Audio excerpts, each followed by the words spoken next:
Amen. Praise the Lord. Happy New Year sa Matagusa. Happy New Year, everyone. Malipayon ba ang tanan na nakaabot sa 2026? Amen. We are blessed nga naka-experience pataani nga panahon. And we pray for more nga ma-enjoy pa jud nato ang creation sa atong buhi. The rest of the years nga moabot. Hallelujah, Lord Jesus. Before ta magsugod sa ato ang panag-awit ato sa atong masahon. If you have your Bible, you can open your Bible in the book of Exodus, chapter 15, verse 11. Exodus chapter 15, verse 11, it says, "Who is like you among the gods, O Lord? Glorious in holiness, awesome in splendor, performing great wonders." Dira ra po ito mga ko ang verse. Pero kanisiya taas kayo na siya nga verse nga nag-question. But ang pagkapangutana is in a good term. Kinsa may sama nimo o Dios kundi walay makatupong sa imuhang pagka-holy. Hallelujah. This verse comes from the song of Moses, sung after God delivered Israel from Egypt by parting the Red Sea. As we all know the story of ato sa Egypt, ang iyang mga katawhan, grabe kaayo og challenges. But wala sila nimunong sa pagdayeg sa tumbuhi nga Dios. It is a powerful declaration that no one compares to the Lord our God. This verse proclaims God's unique and incomparable power, holiness, and mercy, declaring that no one, not even other gods or mighty beings, can compare to Him. Naa ba mga igsoon? Wala. Our God is the King of all kings and the Lord of all lords. Ang atong Dios mao'y dako ug pinakahayas, powerful sa tanan. It is a call to praise and acknowledge His greatness, His sovereign rule, and His wondrous deeds, including His ability to uplift the lowly.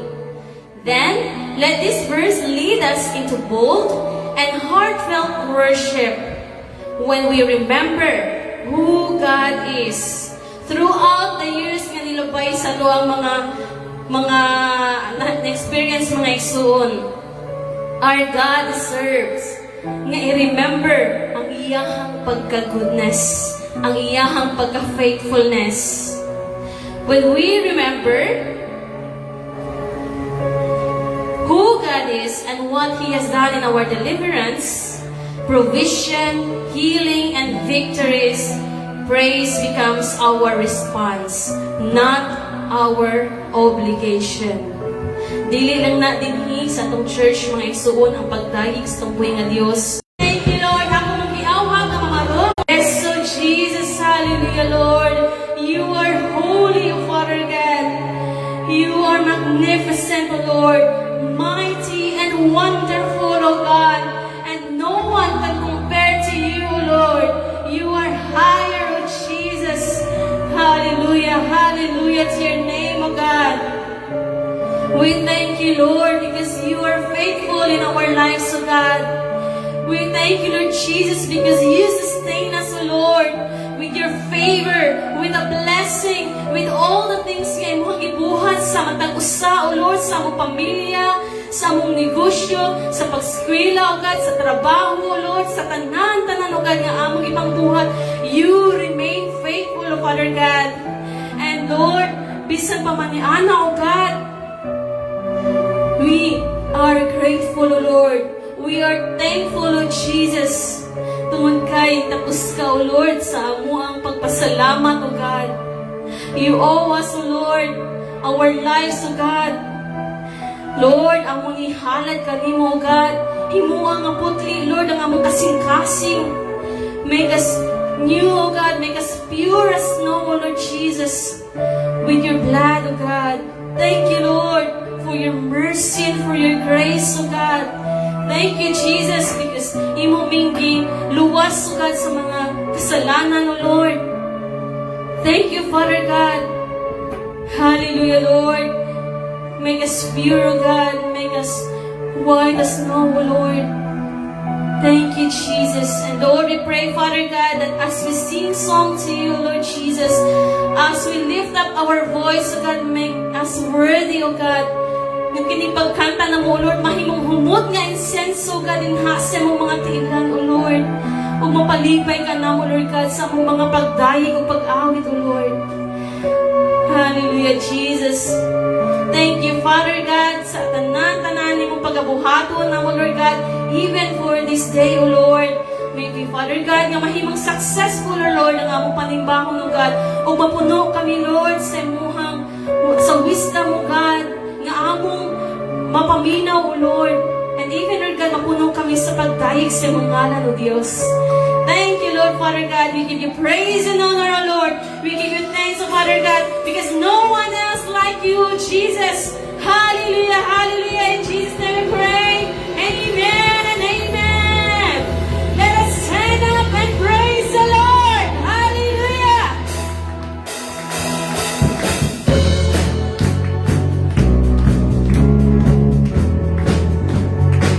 Yes, Jesus.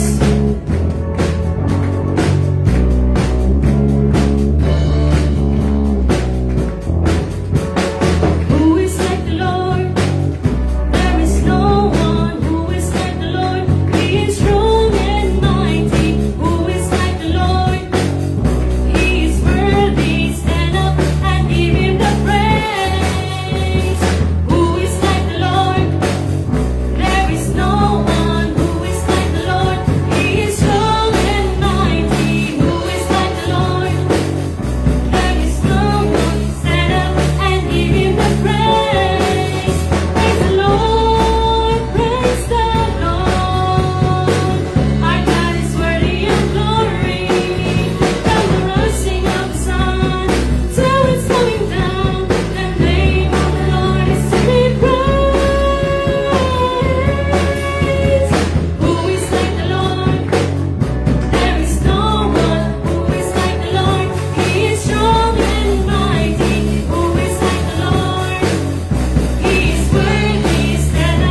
of Peace. Oh, there is no one else like you, Father God. You are our rock, O Lord. Our salvation is in you, Jesus. Thank you, Father God. Thank you, Jesus. Hallelujah. By His stripes we are healed. By His nail-pierced hands we're free. By His blood we're washed clean. Now we have the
You are the reason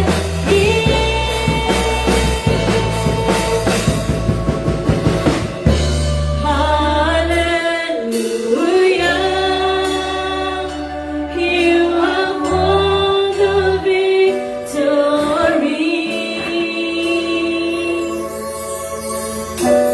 Hallelujah. You have won it all for me. Death could not hold you down. You are the risen King, seated in majesty. You are the risen King. Hallelujah, Lord. Hallelujah, Jesus. Hallelujah, O Lord. Nabatang na mo, Lord God, ang imong pagka-powerful, O God, ang imong healing, O Jesus. Thank you, God, tungkol sa imong anak, O Lord. Ngayon mo ang isakripisyo din na sa ibabaw sa cross. Thank you, Jesus. Thank you, Father God. And for the rest of our life, O Lord, we are here, Father God, to serve you, Lord, to worship your name, O God, and to declare, O God, na ikaw ang Diyos, kabalaan. Ikaw ang Diyos na dapat nga lagaran. Ikaw ang Diyos na among pagkasimbahon at wala tayong lain, Father God. Wala tayong lain pa. Thank you, Jesus. Thank you, Lord. Hallelujah, Father God. Lord, napangin kami, Father God. Ang tama ang mong kasing-kasing, O Lord, na mo receive sa imong mga pulong, O Father God. Punha kami, O Diyos, sa imuhang presensya ni kamuntago, O Lord, aron, Lord, sa among paggawas ng hindapita, O God, maguros-uros sa imuhang presensya, O Lord, upang kita sa imong mga katawhan, ang imuhang pagkamaayo sa among kinabuhi. Yes, O Jesus, you are faithful, O God. You are wonderful, O Lord. You are awesome, O God, everywhere we are, O Lord. You are awesome, O Jesus. Hallelujah, hallelujah. Hallelujah, hallelujah. Hallelujah, Lord. There's restoration, O Father God. Thank you, Lord. And help us, O God, to remind always, O Lord, ikinita na, O God, para sa imuhang ngalan, O Diyos. Alang sa imuhang ngalan, O God. All the glory and honor and the adoration belongs to our King of all kings and the Lord of all lords. Alam ka, God, sa masibang takpak at ang buhay na Diyos. Hallelujah, hallelujah. Amen and amen. Magapanglingkod ang tanan. Hallelujah.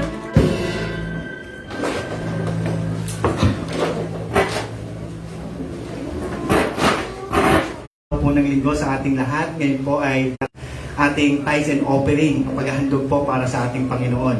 Amen, no? Kung meron po kayong Bible, pwede po tayong makibukas sa Acts chapter 2, verse 43 to 47. Babasahin ko na lang po siya sa Tagalog version. Amen. Verse 43, sinabi dito, maraming himala at kamanghamanghang ginawa ang Diyos sa pamamagitan ng mga apostol, kaya namuhay ang mga tao ng may paggalang at takot sa Diyos.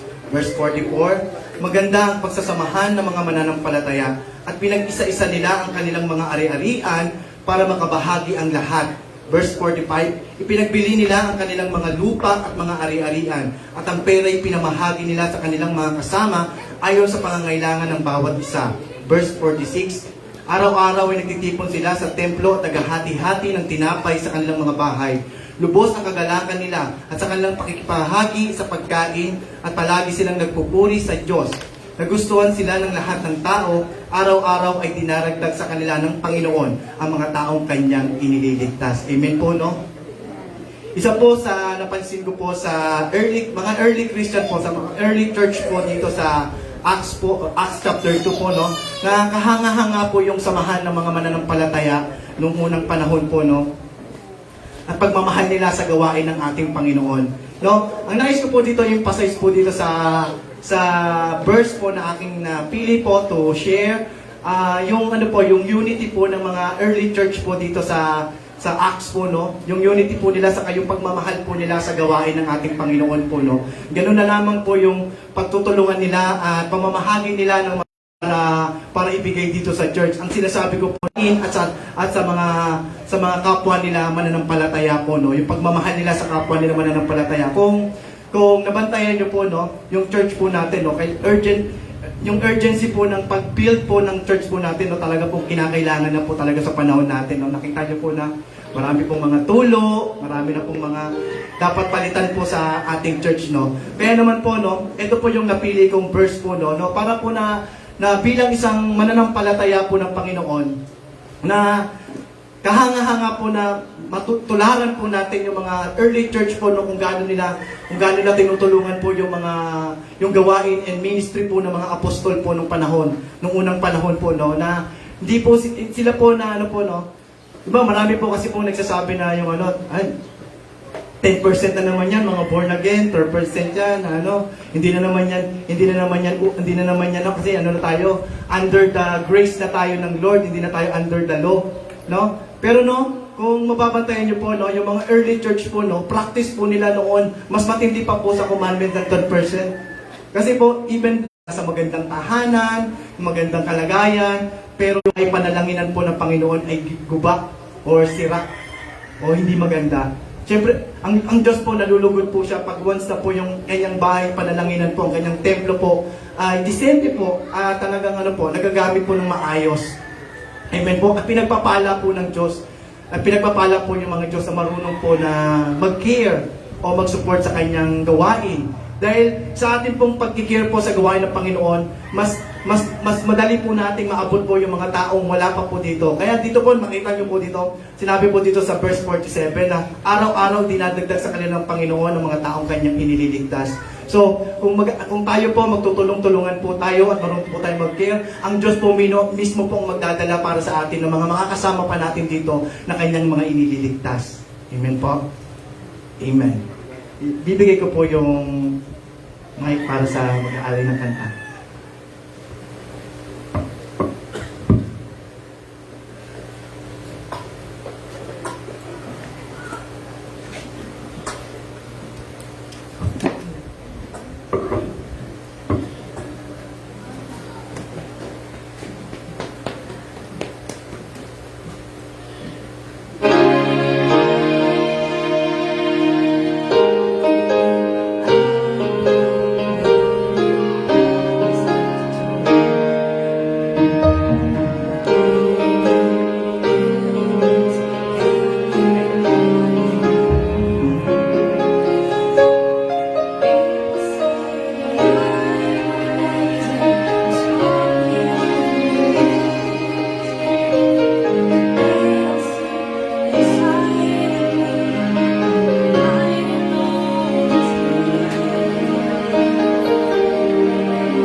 Amen. O, pwede po tayong lumayo para ipag-pray po natin ang ating mga handog.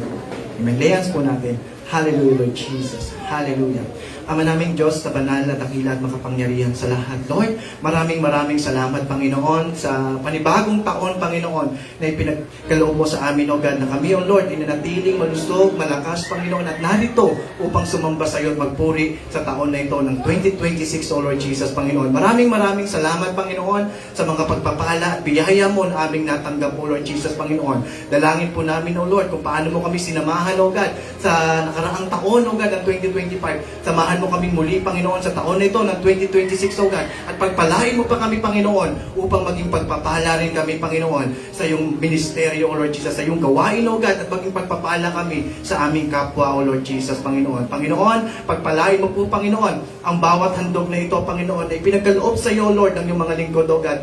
Bless them, O Lord Jesus, Panginoon, kung ano man ang kanilang mga pangangailangan, O God, sa kanilang trabaho, sa kanilang pamilya, kalusugan man ito, O Lord, and financial man ito, God. Bless them, O Lord Jesus, Panginoon. Pagpalain mo nawa sila, Panginoon, upang maging pagpapala rin sila, Panginoon, sa marami, O Lord Jesus, Panginoon. Dalangin ko po, Panginoon, patuloy nga, Panginoong Sus, na samahan mo kami, Panginoon, at ingatan mo kami, Panginoon, at ang simbahan na ito, Panginoon, ay patuloy na lumago, O Lord, sa iyong presensya, O God. Sa iyo lamang, Panginoon, ang papuri, pagsamba at pasasalamat. In Jesus' mighty name we pray. Amen and amen.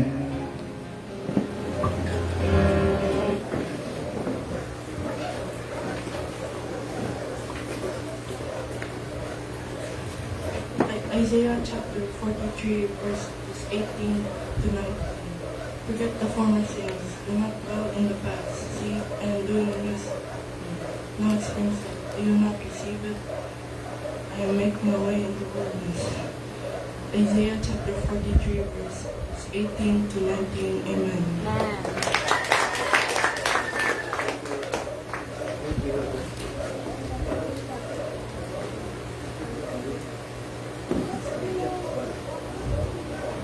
Sound check. Okay, praise the Lord. Thank you for reminding us on the verse na ito sang mensahe pag miagi, no? That is, do not dwell on the past.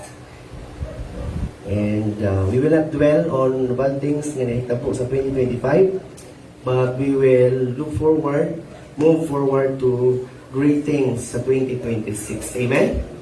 Amen. So, kapag na ito ginugin, kapunta sa 2026.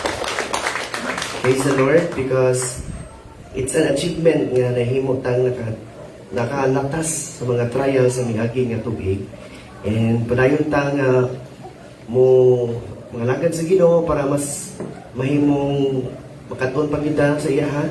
And then mahimutang ma-bless pa yun sa tanang aspeto. So somehow we have some announcements before we go to the Word of God. Okay, so sa i-mention sa ato, igsoon kaganihan, ato ang building project, ato gigipadayon nga giampo. So, ato ang first target mga kaigsuunan is, ang ato ang nanamatay mga bangag dito sa atbang nun, kabangan nako niya, layunin niyo. So, padayon nun to nato, siguro, mga next following Sundays, mga ipagtabang sa mga men nato and other mga youth kung mas mayo, para masugdan nato dito ang atong riprap, and then ang inyo ang mga motor atong mahanay dito dapita. Okay, so dito dapita nga part atong tarungon para mahanay ninyo yung mga motor dito, and atong bulungan na siya para dili na siya slope, unya inyong mga sakyanan dili na siya.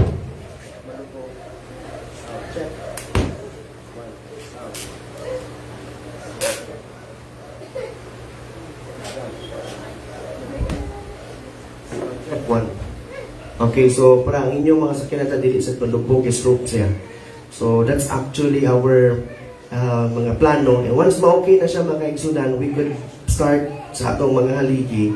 Let's pray God's will and God's provision anang mga panahon na. So thank you for supporting our church, ang atong financial aspect, atong prayers, atong work, ang atong strength. Atong ihatag sa Ginoo ang the best because He deserves everything. Amen. And then, okay, so this coming February 15, okay, so naay fellowship ang mga young people, ang ato ang C3 family. Ang venue will be the Way of Life Christian Church dito sa Perilos, daplin na sa karsada dito sa unahan sa ng entrance mo daw sa pamilya may igsoon dito sa post entrance. So, gamay lang siya sulunon din hapon na nga. So, muna atong venue sa atong mga batanon, alas 2 up to sa alas 4 sa hapon, praying more young people will join because we will talk about God's Word and the love of the world. Okay, so atong lantawon ang gugmas kalibutan, ang gugmas Ginoo pinasikan sa pulong. So, let's continue praying for the growth sa atong mga batanon. And then, also, atong men and women's ministries, we will resume February 8, 2026. So that would be next month. So, i-resume nato na siya, hoping and praying, kadaghan pag yun ng mga men and women will join sa itong fellowship. Pero daghan pag yun ang maghagi sa ato ang mga D3 lessons. Ang atong target nga, mas daghan pag yung makagraduate sa atong lessons ito on. So, ang ato ang Manggong Discipleship Program na atay gitawag og lessons nga atong agion nga kinahanglan masabta nato before ta mahimong ma-consider nga kanang nakasabot na sa everything. Hindi mo ganahan nga nang tuo lang good mo kay ako magugawali. Nga wa mo kasabot nganong dituo unsa yung gituuan. So let's destroy the concept nga salig na nila sila labi bahala tuo lang taw sila isulti. No, you should understand and you can explain why you believe. Mo na nga discipleship program ituduan ta usaon pag-explain nganong ito tanyana. So, I invite you to join that mga men and women. And then, ang atong gospel bank, salamat for the information of everyone. Wala man tay mga Amerikano diri no, wala man sa tay mga ghost lang kung nagay maabot, praise the Lord. Pero as of now, umang tay Amerikano gisaligan, wala po tay millionaire or billionaire nga nang giangklahan. Pero I believe so that God can actually use us to help our church. So ang gospel bank mo ni usa sa mga gigamit sa Ginoo nga manong nakapundar atong simbahan. Kapundar siya o kana for example kanang kulurop sa luyon, nakatabang ng simbahan din na. And then ang kanang akbang nato kanang napalit nato ng ayuta. So there are many instances nga atong gospel bank nakatabang. So I encourage especially sa mga bona fide members nga you join this gospel bank because aside ka nag-help ka sa imong sa atong simbahan, you're also saving something for your December or for your next following mga emergencies ninyo. And then at the same time, you're helping also your brother and sister because in that way, dili direktang manguha, mag-igsuon ninyo, dili mo magaburo ka.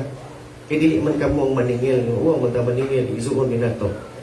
But ang maningil, ang ato pangko.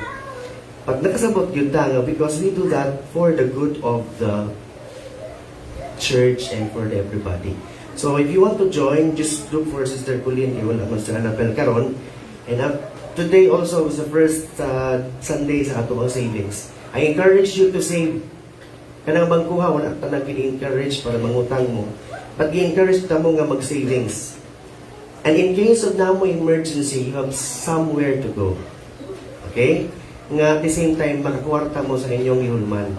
Because if you go out, anak ng concept at tumuslain, sila ba nakakwarta sa inyong ang kwarta? Wala pa mo nakatabang sa church in that way. At the same time, dako po kayo siguro interest. So that's actually a win-win solution for brothers and sisters. Hoping we will learn how to save so that kung na emergencies, we can just go there or kung atong zone na emergency, we could help them in that way. Amen. And then this afternoon sa ato ang New Year's Fellowship, so ato mga leaders nag-decide mga January 4 atong celebrate ang atong New Year. I believe so, dili panawahin ang tanan. First Sunday man gigyapon karon, so ang yun kamo nga mabalik mo alas 3 sa hapon because we are going to have the fellowship and the bonding. At the same time, magbuhat ta og time to pray for one another and also some games, and we will have also leaders sa atong simbahan. So salamat sa mga tao nga ni pledge to help sa atong food to this afternoon or this evening. So if you want to padayon to give, you could also give gihapon. You just look for Sister Zima Igzon, you can give any amount para sa ato ang dinner this evening. And then, okay, After sa Sunday service, ang yun ang may kadiyot ng ato mga deacons and the elders para mag-discuss ta para sa afternoon or evening na to. Labi na atong pagkakanusan na to paghanay. Okay. Kaya nabatasan man to si Fun Family nga every New Year, we gather together kay pasalamat ta sa miyagi atong iusahon sa pag-atubang ang umabot. So mo nang ang yun tamo nga i-join kay daghang kay kwartang muuwan. Kay muuwan atong kwarta ron kay pa ilang sinsigo. Mo na ako ang batasan sa una panagdaan. Pero madato lang kita pagmayo dili lagi jud siya okay pauwan igsoon. Mga kuana, mga papel. Chiki ba? Nya kamo na lang bahala cash out. But also, just join us. I believe so nga ma-enjoy gid niyo kung inyong ibutang inyo kasing-kasing anang panahon na. And then, sa mga kaigsunan nato nga nag-join sa fellowship nato for 3 months already, if you decided nga mingon ka nga, I want to be a qualified member of this church and I want to commit myself para mahimo po kong magamit sa iglesia, mahimo kang worker, mahimo kang leaders, mahimo kang team sa worship team nato. So you just inform me because I will give you the forms and we will set for the orientation. So kung man kang bautismo sa Christian church, we will believe nga kana credible siya, so amo nang credit wisdom. And we pray, Lord God, the book of Proverbs chapter 6. God will guide us on our decisions in this year. We pray, Lord God, nga kining prinsipyo nga among basahon tun-an karon katabang gyud ni Dios ang spiritual life, even sa among financial aspect, usab Ginoo sa among physical aspect. We pray, Lord Jesus, this church will be blessed in all means. Amen. Salamat, Lord, sa mga learning. Magamit din namo o ma-share sa among mga kaigsuunan o banwala din. In Jesus' name we pray. Amen. Amen. Malig sa paglingkod ng tanan mga kaigsuunan. So, ang mensahe nga akong share karon is into God's hands, trusting His providence in the new year. So, diha sa kamot sa Ginoo, akong gisalig ang iyahang pag-provide, ang iyang pagtipid, because providence in the Bible does not only mean provision. Yung the providence, God provides, somehow duol siya. Pero when I say providence in the Bible, does not only talk about God providing you sources of income to buy your needs every day. But providence includes your breath, includes the protection, includes the direction, the guidance, as in all needs sa tao, ang Diyos na agad siya kauban nato. So that is what we mean of trusting His providence. Munang yun, God's providence, it is God's work. It's God's work who made us alive today, who made us well today, who made us all right today. So, kining nga verses, I believe so, familiar mo aning, commit your actions or commit your work to the Lord and your plans will succeed. Very simple. Indot kayo niya siyang saguon ng mga verses. In verse 2, people may be pure in their eyes, but the Lord examines their motives. And the best ang verse 1. We can make our plans, but the Lord gives the right answer. So meaning to say, it's all about God and us. Kining nga verses, it's all about God and us. And these verses made us subordinate. Gihimo, kaning nga verse, kitang mga taong subordinate, ug ang Ginoo higher. Nga naman, you look at this. Natay plano ato pero ang Ginoo mao gyud matuman. Siya gyud higher. Natay mga motibo sa tuwa, pero ang Ginoo examine niya kung sakto ba nang motibo ha. Natay mga buhaton, pero dapat ato na komentarya para mahimo nang mag-succeed or mahimo siyang mas-successful mga kaigsunan. So, as this new year, we naturally make plans. Isa na may plano karon. Na mo ay planner karon or kalendaryo mina sa inyo karon. Paghatag niya mo kalendaryo, wala may kalendaryo diya. Kita po ninutan no, si family natin kagalingon ng kalendaryo. Makapahimo mo kita actually, pero na siguro na say limit like 100 ka buok pinang amount ana. So gamit kayo no mga kaigsunan ay planner, kalendaryo or cellphone naman usually nato ibutang nato ang mga mga transaction sa kinabuhi. So as a new year begins mga kaigsunan, we naturally make plans, goals, nata expectations, samaw na puyuban mo to New Year's resolutions. Well, planning is not wrong mga kaigsunan because the scriptures inform us that we need to have wisdom and we need to have diligence. So kung na kay wisdom, na kay diligence, siyempre kung na kay kaalam, plano ka, imong buhatan yung plano, kay kugihan man ka, that will be a good combination of success. However, mga kaigsunan, dili na to kalimtan ang Ginoo, ang element sa Ginoo, anang planahon, anang planuha. Because this passage reminds us that above human plan stands the sovereign providence of God. So, sabot na, Pastor. Above the plan of men stands the providence, the sovereign providence of God. Sa tanang plano na ito, makaigsunan, nindot na kayo, hanay na kayo na ito, na pero above that plan is the sovereign providence of God. Ang Diyos yun maoy matuman. Ang Diyos yun maoy mahimong mudaog sa ato ang kinabuhi. Because we call Him Master and Lord. And because He is Master and Lord, He needs to be obeyed and to be followed. So this calls us mga kaigsunan, not merely planning, but above all, entrusting. So, kaya nga sa Pastor, how can you reconcile? Man plans and God predetermined, foreordained everything that to happen in my life. How can you reconcile this? Magplano pa man kung ang Ginoo na may nagbuot ako before the foundation of the world. How can you reconcile these two? One is the human responsibility, the other one is the sovereign will of God. How can you reconcile the two? But you need to understand, brothers and sisters, that even if God gives us the opportunity to plan, ang atong goal is to plan in accordance to His will.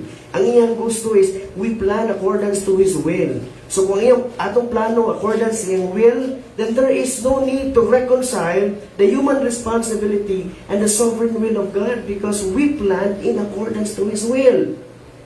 But ang challenge mga kaigsunan, if we fail to understand the heart and the mind of God, para nato, because we are far away from Him, we don't know Him, because we are not reading His Word, we are not close to Him, so takay na niya, takaybaw siya gusto sa ato, we make our plans, maunang buhato na ito nga, Lord, I'm not sure kung maukit niya yung will na ko. That's why I will entrust this plan to you, that if this is the plan, help me, but if this is not the plan, please redirect me, because I might die with my plan, which is not according to your will. That's how you reconcile the two. If you are not in accordance to the will of God, you entrust your plan to Him. Because if you will not entrust your plan to Him, I will tell you, you will suffer. I will suffer. All of us will suffer, mga kaigsunan. So the context of this verse, because nindot kayong verses, no? Proverbs teaches us the practical wisdom grounded in the reverence for the Lord. Nindot kayo maigsoon nga kanang ang tao na ikahadlok sa Ginoo. Kung na ikahadlok sa Ginoo tao, inikplano ana niya, i-consider niya number 1, unsay kabubuton sa Ginoo. Makalipay ba ang Ginoo? Mahimaya ba ang Ginoo ni? Dili ba ko malayo sa Ginoo ni? Dili ba ko malimot sa Ginoo ni? Kaya matamasa na ko ang kanindot sa kinabuhi, basta malimtan na ko ang obligasyon sa Ginoo, ang obligasyon sa iglesia. And if you are a person na naay reverence of God, inignahan na kayo practical wisdom ang imong plano, dili yun outside ang Ginoo. In fact, pointed yun sa Ginoo. Puntirya yun ang Ginoo niya na. So, sa inyong hang kinabuhi, I pray for kanang success sa spiritual life, gamiton ta sa Ginoo tanan, sa tanang aspekto sa kinabuhi, and also, i-bless mo sa Ginoo financially, yung negosyo, yung mga trabaho, ang inyong mga sources of income, at mga estudyante, ilambo sa Ginoo. That's what we pray. But forget it not that the point of everything, forget it not that the goal of everything is to glorify God. Nagnegosyo ba mo para ma-glorify mo sa Ginoo? Nanarbaho ba mo para ma-glorify mo sa Ginoo? Eskwela ba mo para ma-glorify mo sa Ginoo? Namuhi ba mo? Namuhi ba mo? Para to glorify the Lord? Because if you are doing it, then you have followed 1 Corinthians 10:31, So whether you eat or drink or whatever you do it all for the glory of God. Pero if you are not doing it, mahagbong ka sa number 2 nga prinsipyo. Later on, may baba ninyo kung saan ang number 2 nga prinsipyo. So mo na kong i-explain kaganiya mga kaigsunan, nga kini nga verses karon, it makes us balance. We believe on the human responsibility, we also believe on the sovereign will of God. Duha man nakaklase mga kaigsunan. Duha ka klase nga mga Kristohanon or Kristohanon ba? Duha klase nga prinsipyo, mayroon sa fatalism. I don't plan. Everything has been preordained by God. Matay ko ba? Matay ko. Ganun ako, kung maning kauna ng utan, patay-patay yun. Kung ingon ang ginalambungan dyan ko, trabaho ko lambuan dyan ko niya. Tagabit na ginalabaho pag mayo, wag mag-imasinso. Nayuban tapulan, dilambo. So, it's not on my decision, it's God's decision. Mauna ang mga tao nga nagtuog fatalism, nga mo resulta sa pagkatapulan, magampo ko na magampo, kung ako kagiplano mo sa tudaan. Kung magampo ko agyan sa iyang plano, din ako na siya gisupak. So, di na ko butan. Ang mga nailang prinsipyo. Nga manangyaw ko nga, i-ordain naman sa Ginoo sa pilion, mabuta panahon na, muturo na sila, bahala na sila.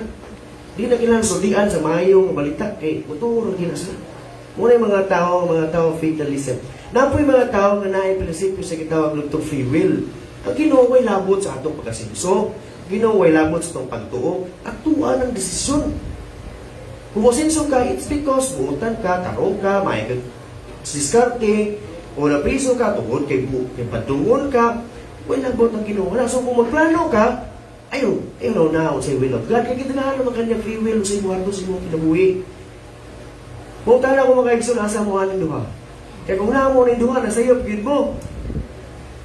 Sayop mo. Because everything has to be balanced. Kinit siya, subraan man siya ka sovereign will of God. Huwag man siya itawag sa uban, hyper-Calvinism, hyper-fatalism. Ang kini, maupo din siya absolute free will. Kaya way labot ng Ginoo ba nga, too secular na kayo pa, lead into atheism. Kaya wala nang Ginoo nga mangilabot sa itong kinabuhi. But kining verses nga akong gibasa, Proverbs 16 will balance na to. Nga naman, kinahanglan ba kung magplano? Ingon ng Bible, yes, you may plan. But kinsa may magbuot, the will of God, not my will. So it's balance here. Kung kinahanglan mo kung trabaho, yes, commit your work to the Lord. Nga naman, kisiya mo i-decide kung succeed ka. I mean, it's all balance here. Do not believe on extremes because ingon ang book sa Ecclesiastes, all extremes are wrong, mga kaigsunan. Now here, worst scenario, I'll give you some examples of worst scenario. Christians resorting to New Year's superstitious belief involves performing specific, mga kaigsunan, actions for good luck. Diba? Isa ba mamusulti din, good luck ninyo, brother, sis. Labi mo sulti, ha? Sometimes malimot na ba? Good luck, Brad. Okay. Good luck. Pero, dili lang Christian term, good luck, because in Christian faith, there is no good luck or bad luck. Okay? There is no good luck and bad luck. Kana nga klase nga concept na nasa sa mga fungsoy, sa mga totoo ba sa kalibutan. I'll give you some examples na kayo. I don't know, wako na kunauna ninyo, pag-research na ko ani, so muna igo mo, glory to God. Wala mo maigo, praise God, pero muna siya. Sometimes, na igsoon, wala ko mag-ingon kung nikahon mo ni ini, aning panahon na sa 31, naigo na gid mo ani. Maigo ra mo ani, kung lito mo, nga inikahon ninyo ani, ma-bless mo. Or, I mean, ma-good luck mo. So here, somehow, eat certain foods, for example, black-eyed peas, mga naa kay good luck and prosperity, commonly sa US. And then preparing circle fruits, okay? Nag-prepare din mo kay Kimaw, din mo nga ma-prosperous din mo, maswertihan mo, ika-year, ano ba? So, eating 12 grapes at midnight for 12 months of prosperity, dusig yun kabuo para every year, every month, it is na, yung bless. And then grapes, 12 grapes at midnight for good luck, like for Spain and sa Latin. Ang uban, magsinina o color puwa para full of love, ang ilang tuig. Ang uban kay yellow, kay para, di ba klaro no? Kay para kanang puno sila sa mga bahandi. Nakoy nabasa gani ka mo sulog mo kag panty nga ilo anang gadawa ko no kay bless ko no ka. Tinuod, wala dyan ko nag-joke yun. Ato, ito ba yung tao sa Facebook niya? Kung tinuod ba to? Ang uban kay White for Peace. Ang ito sige, para magmalinawon ang ilang katuwigan. Well, kung isunod mo na ng exon without thinking about those things, wala yung problema. Pero kung nagulong lagi mo yung ako yung sugubon kay para money mo na, yan, napitan na igo na exon. Sunod is, okay, make noise at midnight. Okay. Hitting fireworks, bells, or cheering to scare away bad spirits and bad luck. Ini actually purposes nga nung magpabuto sila, pasampa sila. Sa original yun nga context na is because gusto nila issue away ang bad luck. Bilin sa 2025, para ang 2026 all good luck ang may pagbo. Pero kung nagsama-samba naman na kinalipay yun mo, dagan kayo mong kwarta kay gusto ninyo palit pabutoy, pabutoran ninyo yung kwarta, wala gina siya sa iyo. Yun, kay inyo harap ng bumutpon, nya fireworks nindot kay tanawon makilantaw rami sa inyong fireworks itagan na mo pagkamal biya na igsoon. Pero kung ang imo mo na ako ginibuhaton kay mawa ang bad luck sa akong balay or mawa gyud akong mga bad spirits amo ko ginabuhi sayo ka because ang yawa dili na mahadlok og pabuto nalipay mo maganin siya nagpabuto mo kay kusik mo sa kwarta pwede mo mabuthan pwede pa mo makasaka sa uban masakit pag uban og ubakon bagay kay putis ano yung pabuto eh. Pero Exxon, kay ba mo nga, it has nothing to do with our spiritual life. Another one here, ban kay, di sila malimpyo, di po sila malabay ng mga basura panahon na because they believe to avoid sweeping away good luck on New Year's Day or they put sila, mo-open po sila door, window nila kay para magawas ang mga bad lucks kinabuhi. So ilang tao nga ang bad luck is kwan yun siya kanang dapat yun siyang iwag tangon pinasikat sa atong buhaton. Pero sa Bible nga ko nakita, si Jesus raman ang nakapawa sa bad luck. Kay by His stripes we are healed. Diba? We are empowered to shoo away all the enemies in Jesus' name. That's what we read in the Bible. Ang uban nagbuhat og resolutions, intentions, to make them come true. So, kini siya, dili na siya intrinsically bad. Kung naa kay, Lord, ika New Year, Lord, mo na kong buhaton. This is not intrinsically bad. Mahimo na na siyang bad. Kung una-una ni mo, kada January na yung ka, pwede mag-usab. Okay, April, layuha po eh. Sige na lang, karoon rin na yun nun, kaya nasugdan naman eh. Saan na lang gigupog ko mag-usab? Kaya sa mga nakakibisyo ba, gusto niyo magtatangon ba niya? Ano naman, pag mo katuman sa January, na April na, ako na lang sa lawson, Lord, kasunod na ako January, mag-usab. Dili na sa iya na concept. Pwede ka magbuhat o ka ng resolutions mo, i-pray mo sa Ginoo nga nagkagag power nga buhat ni mo na. Pero hindi mo pasabot nga kanara kang panahon na pwede mausap igsoon. So, kung imong ba na asawa kisa ninyo midnight, wala yun na siya problema. Pero kung nagtuo ka nga, mo na yung magkapalindot sa inyo, mo siya magpalihin sa inyong kinabuhi for the rest of your marriage life, di pa na pwede, di na siya okay, di naman siya mo sa ligan lang, sa kakisa New Year. Kinahanglan ko na everyday, di ba? Kaya maupo lang, ingon siya dito nga, marriage is a lots of forgiveness. Because it's everyday forgiveness man in marriage. Mas magkatong wala pa mamin nyo, you start forgiving. You learn the art and the science of forgiveness. Because if you cannot, problema yun na, hindi mo magpalipayon siyang kinabuhi. Amen. Praise the Lord. So here, makita na ito mga kaigsoon ng first principle na gusto na ko i-share. Sa verse 1 sa Proverbs 16. Ito lang. Inyo na ang magplano sa kinabuhi. Sa man yung plano? Salig ka kasi ginawa, pastor. Salig ka sa ginawa, pastor. Ay, yung plano. Ang resulta, inyong building, yung balay, wala yung virus. Hindi yung mag-inuns. Wala maghiusa. Tungkol kay wala yung plano. Pero kay bawang ka sa imong pagplano, ang iyang plano yung matuman because humans, whatsoever it says, it will happen. It can destroy, it can build. Tinood tayo so. But sa imong tongue, gamanan siya. But what makes it powerful? It's not your tongue. But it's the word of God that comes from your tongue. So if you say, mga kaigsunan nga, madato ko karon, I declare it, dili na siya tinuod, gawas lang ko kamuting. Mo na siya musudan sa simbahanon, pasilong ko karon, mo na, praise God. Sa ito ba, makas, kailan ko, amot ko, makaoya, pakabinyo na ko na. It's actually ang term na gigamit na pwede man siya nakadeclare bisa noon siya. Using the name of Jesus, pero daily will sa Ginoo. It won't happen. Because God's will always prevail. Muna makaigsunan kini atong kulong, atong desisyon, under gyapon ni siya sa kabubuton sa Ginoo. So God's providence governs not only the outcomes, but the process itself. Again, dili lang kontrolado sa Ginoo unsay may tabo, unsay mahuman, kundi ang proseso sa imong agian before ka maabot ni ini. So kung nag-eskwela ka, kontrolado sa Ginoo kung mahuman ka na imong kurso ha, pero dili lang ang pagkahuman ang imuhang kasabtan nga kontrolado sa Ginoo. Bisan ang proseso nga imong agian. Under the will of God, gyapon na igsuot. So, you surrender to the divine plan of God. So, letting go of personal control and good, often seed in faith, prayer, and sa Ginoo.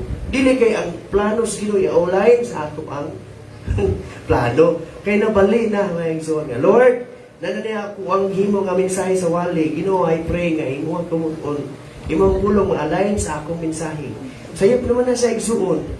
Ang kinahanglan nga, Lord, kini akong mensahe nga gandam, gikan nimo, ma-align unta nga akong explanation, ng akong pagpasabot sa mga tao, akong mga example sa akong mga jokes, sa akong mga illustration. Kaya kasagaran sa mga pulpito, karon nabalay naman. Kaya nabalay naman siya. Ang 50%, butang ka lang, half of the sermon will be the jokes and the stories and the illustrations and the psychology and all those, even the politics. Niya ang mga Bible verses, gamay na lang siya. Katunga na lang or 20% na lang. Kaya majority ang story sa kinabuhi ni pastor, ang story sa kinabuhi sa ibang tao, or mga dili na pulong sa Ginoo. So when we surrender our lives to Him, mo na atong buhaton maigsoon. Because it's a choice to exchange fear for faith and find true freedom and purpose in His path rather than your own. So always put in your mind, it's always your choice. Nga imuhang i-focus ang imong kinabuhi sa pabuton sa Ginoo ug dili sa imuhang. Kasi why naman siguro mo na nga naman plano napalpak siya. Pero sa diyang nakapalpak siya, nagampo mo sa Ginoo, giyahan mo sa iyang plano, din nakaingon mo, thank you Lord, kay wala gito nimo gihimong successful ang ako ang plano ra.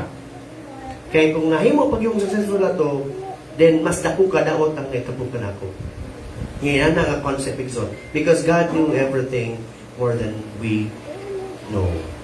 Second principle, mao niya akong ingon kaganiya, mahagbong ta sa ganung prinsipyo. Kung ang atong motibo, dili pointing to the glory of God.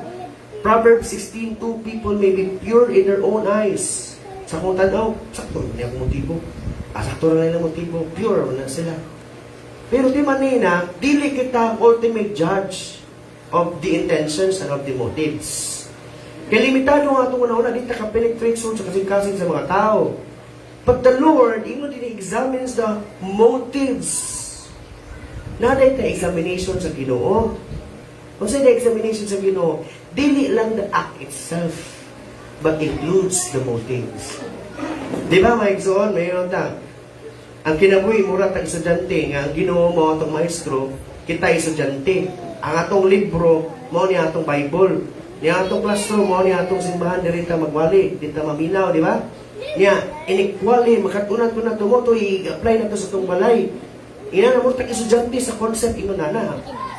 So, kung na asa man ang examination sa Ginoo, sa pagtuman ng basa iyang giwal sa iyang gipawali, pagtuman ng basa o sa gisulti dire, nakatuman ko, kahatag ko. Katuman ko kay nakasimba, nakampo gigol. Nakatuman gid ko kay wala ko nagpakasala, nilikay ko ni malibad jud ko sa tunol nga baso. I mean, mga praise God, ay wa you successful. Ang sunod nga question, pinaamay kita objective question, na po'y subjective na question. Ang subjective na question is unsay motibo sa imong pagtuman.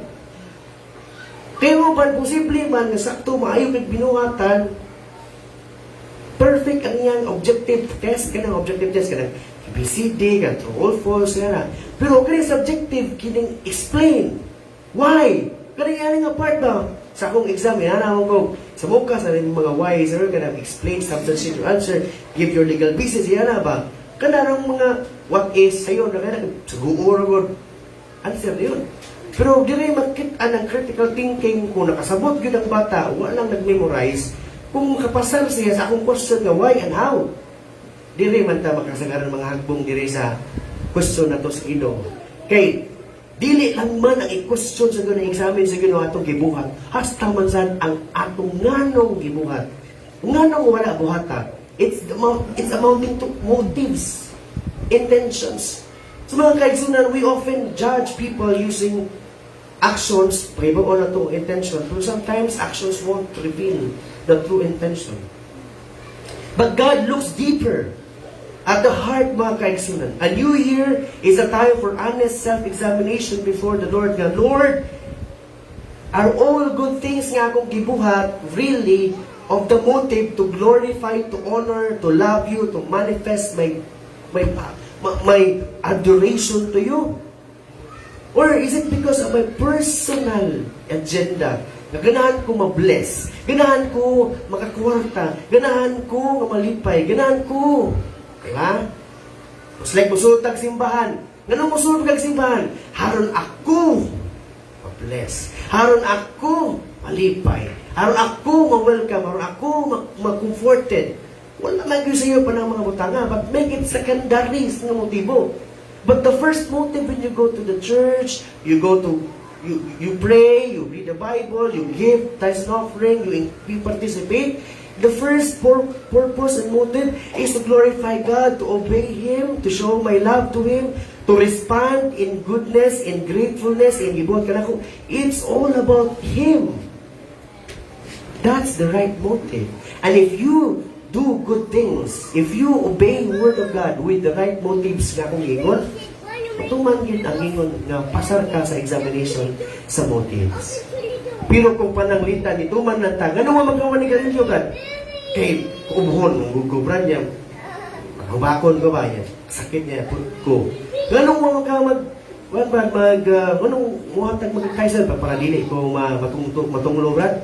Isip kayo matunglo, masakit tayo, tikwarta.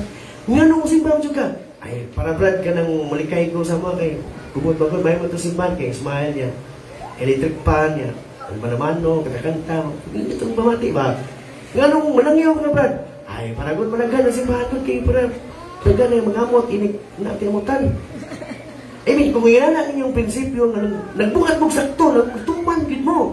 Pero sa iyo pa niyong rason, at kaliwagbong mo sa exam sa intention.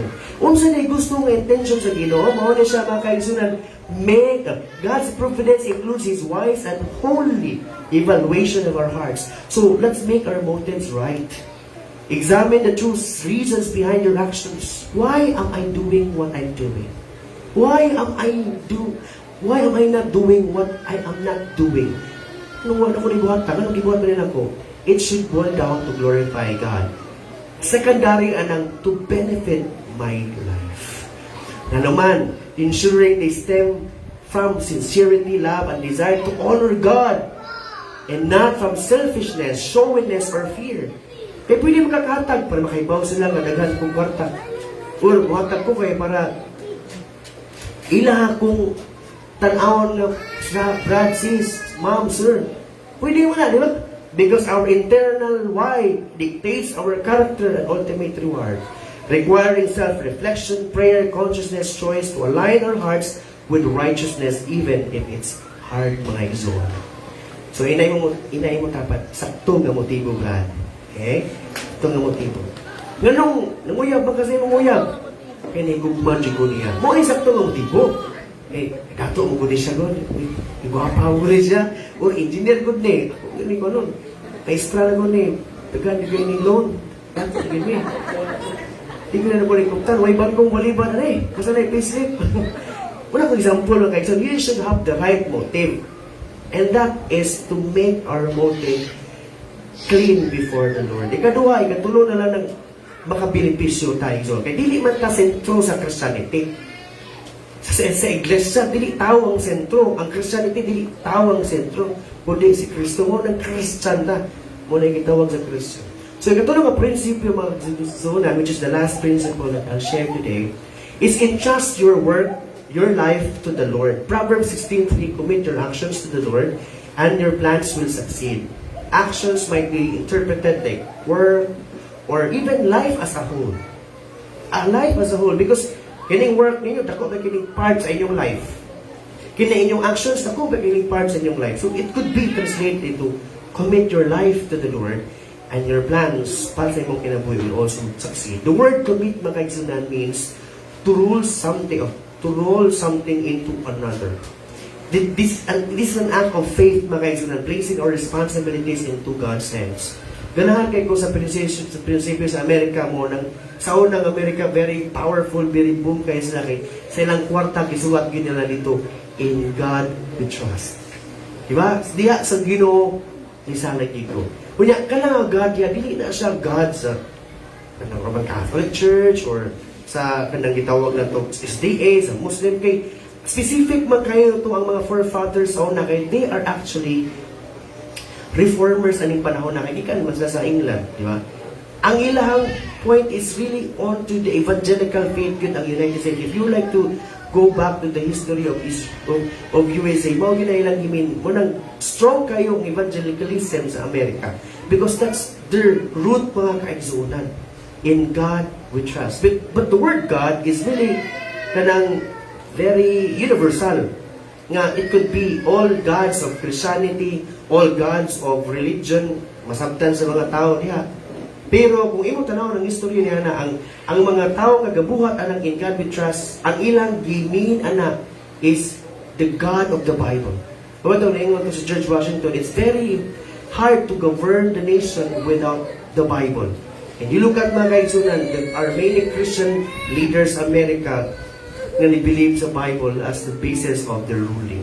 So that's how they commit their nation to God. So kita sa atong ikomita na atong kinabuhi sa Ginoo kay meaning na commit, placing our responsibility to God's hands. It's an act of faith. Mautan ako ninyo, ni-commit na ba mo sa Ginoo? Pero sa aman mo ni-commit sa Ginoo, katong hapit na kong matay, pastor. Kato rin mo, pa ka matay, wala pa rin ka mahapit na matay. Dili pa kayo, kay nalingo-lingo pa kung kinabuhi.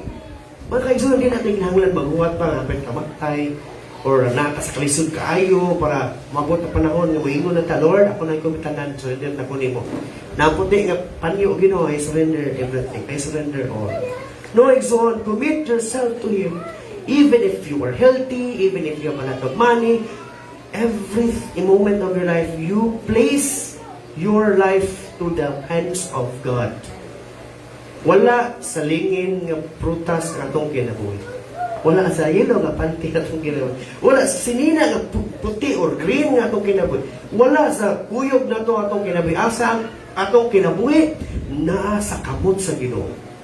Mo nang ato nang ihatag atong kinabuhi sa iya. Ingon ta karon mo, Lord, I place my life, I commit my life unto you. I entrust my plan to you because you know everything. So here, stability in the future comes not from control, but from surrender.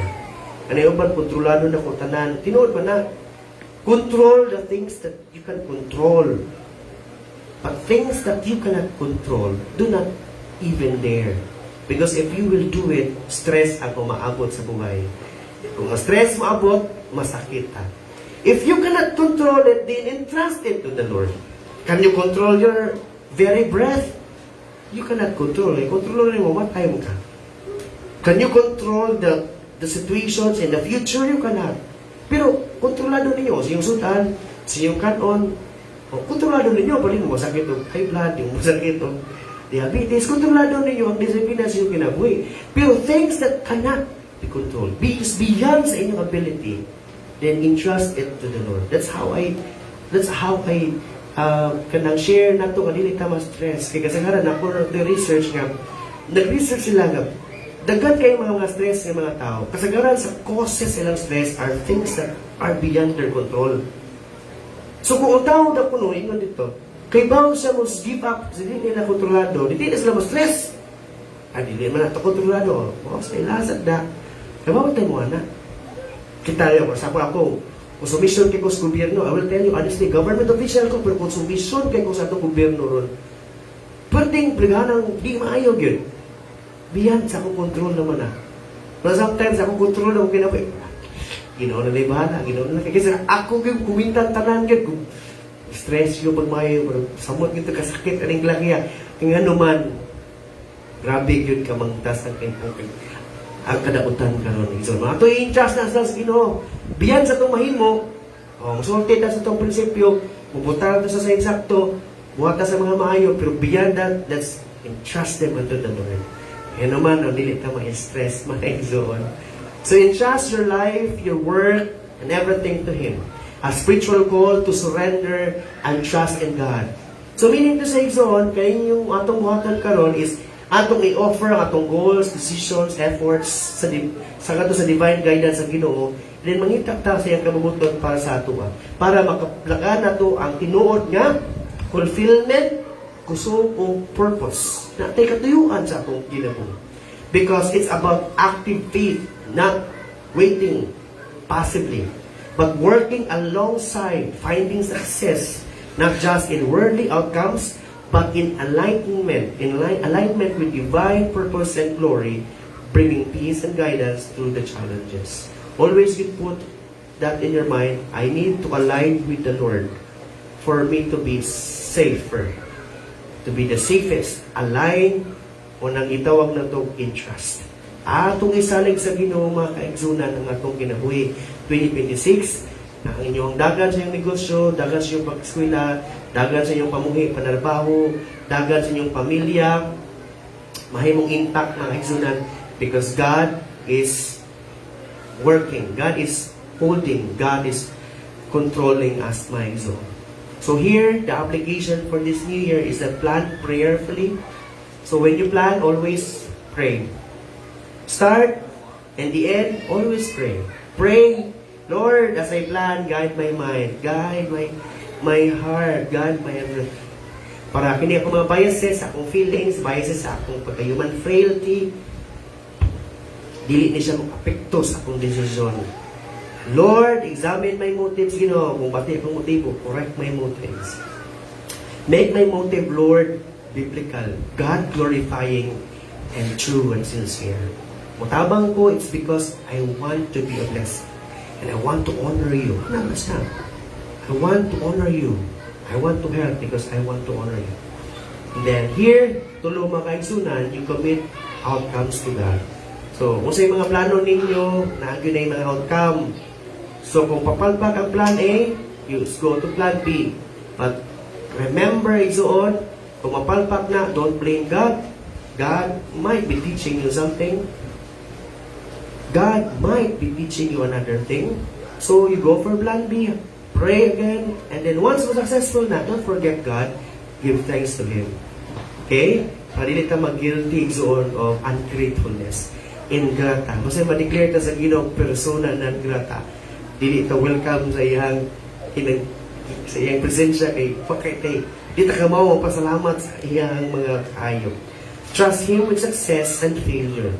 Successful ka, palpa ka, just salig sa iya, He will help you mag-isip. Amen? Amen. Hinay mo tapad again, isalig sa Ginoo. In trust. Ha? In trust. Ayaw isalig sa bisan unsa. So in conclusion, the unknown year ahead is not unknown to God. Kaning atong unknown nga kinabuhi sa mga buwan, dili ni siya unknown sa atong buhi nga Dios. His providence goes before us, walks with us, and follows after us. As we step into this new year, we do so not with fear or self-reliance, but with confidence in the Lord who orders all things well. So atong buhaton today, so let's let us entrust the year, its joys and its trials into the faithful hands of God.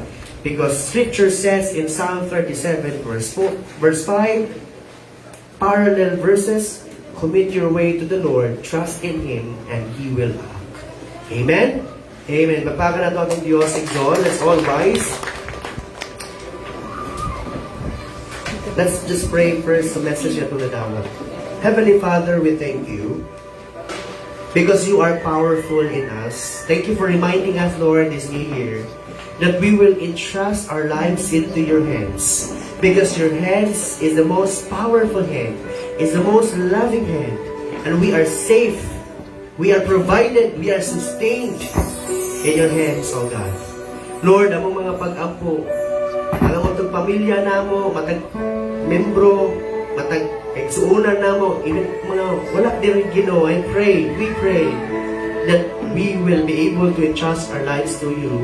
We commit our lives to you. We entrust our plans to you. Guide us, Lord, so that among kinabuhi Ginoo mo sinso sa spiritual nga bahin, mag-get closer minimo, mahimo ming more Christ-like nimo, mahimo ming more or closer sa imuha, mahimo ming aligned sa imuha kamabutan o Diyos.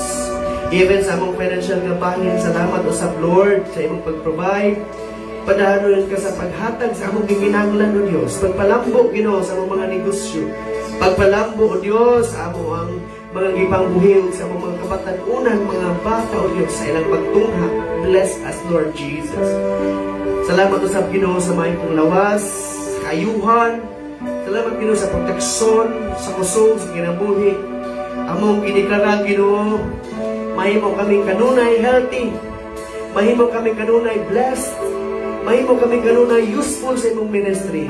Not for our own desire, not for our own good only, but number one, for the glory of your name. For the glory of your Son, Jesus Christ, and to the Father, and to the Holy Spirit. In the mighty name of Jesus Christ, we pray. Amen and amen. Praise the Lord. My zone today, before we sing the song, today is the first Sunday and culture of our church is to celebrate the Holy Communion. This Holy Communion is a symbol of the blood of Jesus Christ.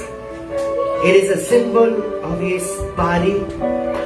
And we will partake this as commemoration of what He did. And as a sign of our full trust sa iyang finished work dito sa cross. And at the same time, Exon, it has also been the culture of our church that every first Sunday of every year, I will anoint you with an anointing oil, Exon. The anointing oil that I will be anointing on your forehead is a symbol of the Holy Spirit. In the Old Testament, I have explained it to you that ang mga shepherd igsuon, nasa na mga sheep, daghan kay kuto, daghan kayo mga lices ang ilang mga sheep. Magtapok sa ulo, o katulan, kaayo ang mga sheep mo ng ilang ituktok ang ilang ulo, ibangga sa pader, o mabot sa punto, mamatay sila because tungkol sa kakatol. Ang mga nutrients silang ipangkaon, mga wala because uhaon ra, kaonon ra sa mga lices and mga pest. So, here, ilang buhaton sa mga shepherd, ilang butangan ng oil, ang angtang ang ulo sa ilang sheep. And the sheep will have the full pleasure sa ilang pagkaon, sa full vitamins, mahimo silang blessed, mahimo silang himsog, mas kudako ang income sa ilang shepherd. Ang spiritual concept sa meaning na makaigsunan, do you know that the word Christ, do you know Jesus Christ? The word Christ means the anointed one. And the word anointed one is what the shepherds did sa ilang sheep sa una. The shepherds anointed their sheep with the anointing oil. And after that, the sheep becomes healthy and wealthy. And here in the New Testament, Jesus Christ is the anointed one of the Father. Jesus was anointed by the Holy Spirit. And this Holy Spirit will be anointing us as well today. Symbol of the Holy Spirit is the oil. And through Jesus Christ, He will anoint us. So mga kaigsuonan, so that we will be blessed. I will qualify the word blessed. Spiritual blessing number 1. Financial blessing number 2. And physical blessing number 3. That's what I mean when I say, God bless you. God bless you. Dili na sakyanan, dili na motor, dili na mao akong gimin. But sa kinatibukan, the spiritual, physical, and financial, God blesses you. If God wills you to bless you financially, so be it. Praise be to the Father. I read 1 Corinthians, and we'll sing. For I passed on to you what I received from the Lord himself on the night. When he was betrayed, the Lord Jesus took some bread and gave thanks to God for it. Then he broke it in pieces and said, "This is my body which is given for you. Do this in remembrance of me." In the same way, he took the cup of wine after supper, saying, "This cup is a new covenant between God and his people, an agreement confirmed with the blood. Do this in remembrance of me as often as you drink it. For every time you eat this bread and drink this cup, you are announcing the Lord's death until he comes." Heavenly Father, we thank you for these elements of communion. Thank you, Lord, for the perfect blood. Thank you, God, for the perfect body that Jesus offered in the cross of Calvary. That through in this sacrifice, and only in this sacrifice, we found salvation. We found forgiveness and propitiation of our sins. And thereby, we receive justification, adoption, glorification, sanctification. We receive the glorified body in the Holy Spirit. Lord, among pag-ampog, everybody who will partake this, may you bless them beyond measure, spiritually, physically, and financially. And we implore your power upon us. And we entrust full, as in full, the sufficiency, the efficiency, and the effectivity of the blood and body of Jesus Christ upon us. Forgive us of our sins that we may not be guilty against your body and the blood. In Jesus' name, amen. Amen. Let's sing unto the Lord. Hallelujah. Praise the Lord. By his stripes we are healed. By his nail-pierced hands we're free. By his blood we're washed clean. Now we have the victory. Our sin is broken.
brothers and sisters, atong iisang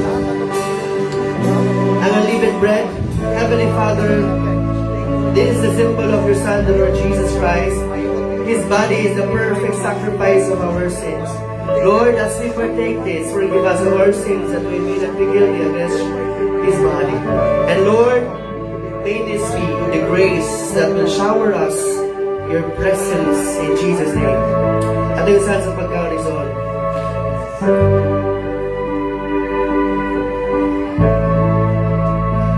Sa sasamang pagi o sa butong isang nagkupa ng cup of wine, Heavenly Father, we thank you because of your Son, Jesus Christ, unblemished, perfect blood, the only qualified blood to forgive us of our sins.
Father God, na Ikaw ang pasentro, Lord God, sa tanatan ng palabuhaton.